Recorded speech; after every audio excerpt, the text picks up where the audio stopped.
Thank you, Sarah, for that kind introduction.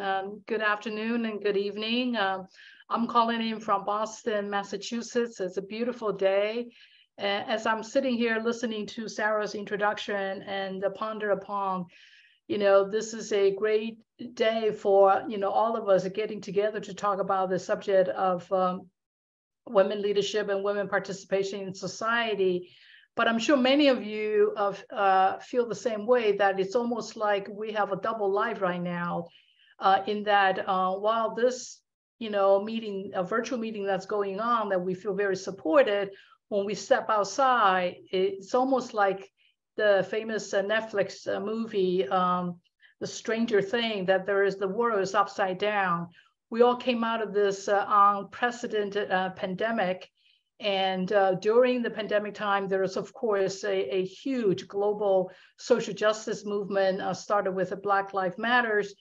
And then a business, as they're struggling to adjust to the post-pandemic world and found themselves short of labor. And because we have this great resignation going on, that people actually are quitting their jobs. And as that's not enough, then all of a sudden we now faced with a potential global recession, because all the federal reserves around the world are raising the rates. So as a citizen, as a consumer, we're dealing with inflation.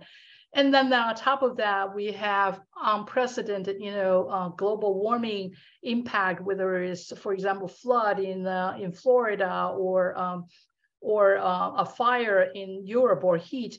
It's like every day you turn around, there is something more going on. Oh, by the way, last but not the least, is that there's potential war going on in for example, my home country of Taiwan. And of course, there's a raging war going on in Ukraine. So I think all of us, when we step back and say that this is really a different world than what we have known, in 3 years ago before the pandemic started. So when we are facing a world like this, how do you deal with it? How, especially from the business perspective, what can you do?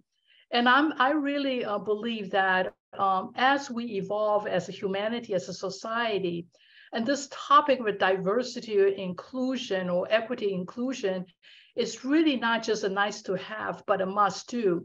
Because again, when you are facing a world, both in the society and the business, in school, that is changing, there is no playbook in front of us anymore. And that we require every citizen, every consumer, every business to be able to pivot, be able to be creative. And where can you get the creative juice going, or the innovation kind of idea coming, but from the diverse population or diverse group of people? And when I talk about diversity, it's beyond race and gender, sexual orientation, religion, but it also includes people who are aging and people with disabilities.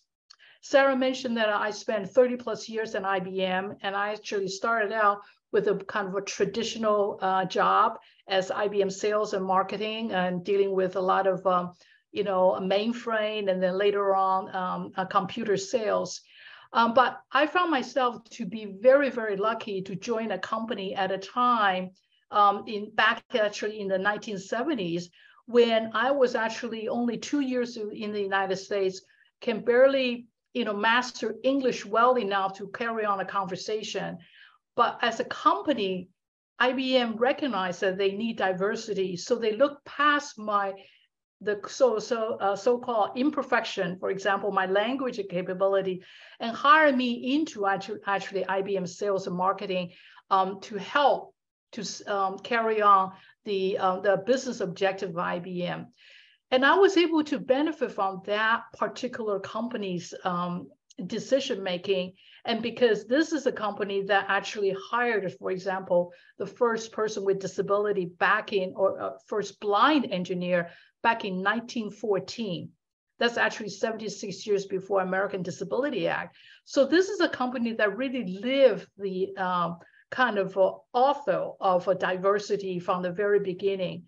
So fast forward in 2016, when I decided to retire, I don't like to use the word retired. I always like to use the word graduated from IBM, that I realized that, there is actually while there's a lot of talk about diversity and inclusion, in many cases, it's a lack of a kind of a system approach or a process approach or a standard approach to really operationalize inclusion in a company.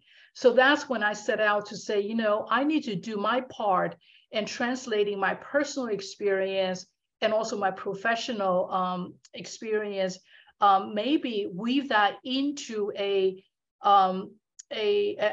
kind of a body of language, a body of knowledge, or a kind of a thought leadership that I can share with companies and also with individuals. Because again, I feel like we are at a time where so much chaos and change that we individually and also collectively as an institution have to really take on this, what I call the authentic leadership, very, very intentionally. So what do I mean by authentic leadership? When I think about, you know, leadership, especially in today's world, by the way, when I talk about leadership, it's not just, like I said, in the workspace setting. I believe that individually, at home, at school, at play, individually, we have to make a decision as to how we can change the people or the environment around us. So therefore, individually, we are leader. Every day we are leading because we are trying to change, for example, how people relate to us. In my case, I now am a grandmother of 3 granddaughters, and I'm trying to infuse for example, my ethics, my morality, and also my belief, you know, through my children and now to my granddaughters. And so in a way, I feel like we have to think about leadership, not just as an institutional setting, but as a single leader or single individual. So I kind of come to this conclusion that, you know, there is really 4 traits that one should think about in today's world that under what I call the authentic leadership.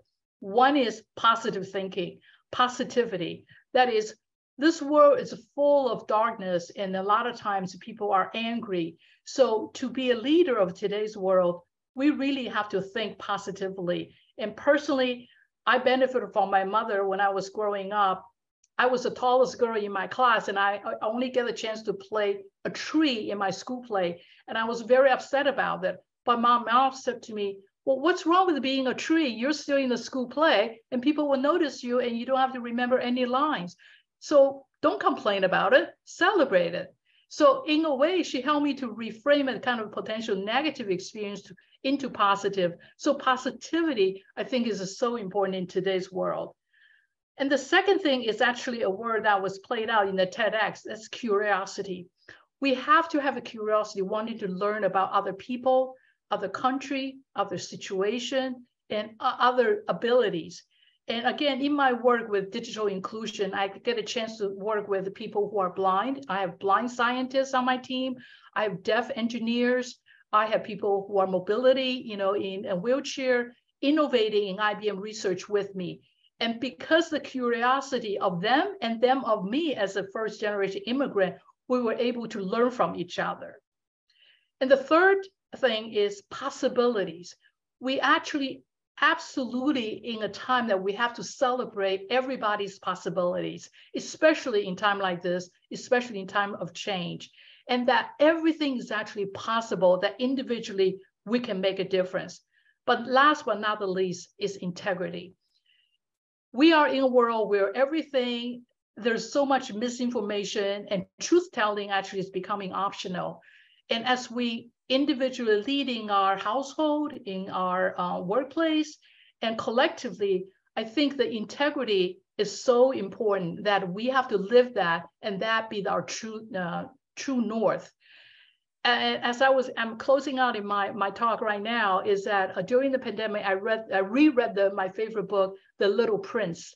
And there was a famous line that says, what's essential a lot of times invisible. So to me, as we engage this very, very different world and very challenging world, we each have to navigate, and based on our value, based on our purpose, based on principle. These are not necessarily that can put in a spreadsheet like a data scientist would like us to do. These are invisible, and yet these are fundamental value that will help us to navigate through this uncharted water, and also help us to, really relate to each other as what I call the human first behaviors or human first thinking. And then collectively, we can create a better world in a more authentic way. So with that, I'm going to pass the virtual baton back to Sarah. And thank you very much for your invitation for me to share my thoughts today.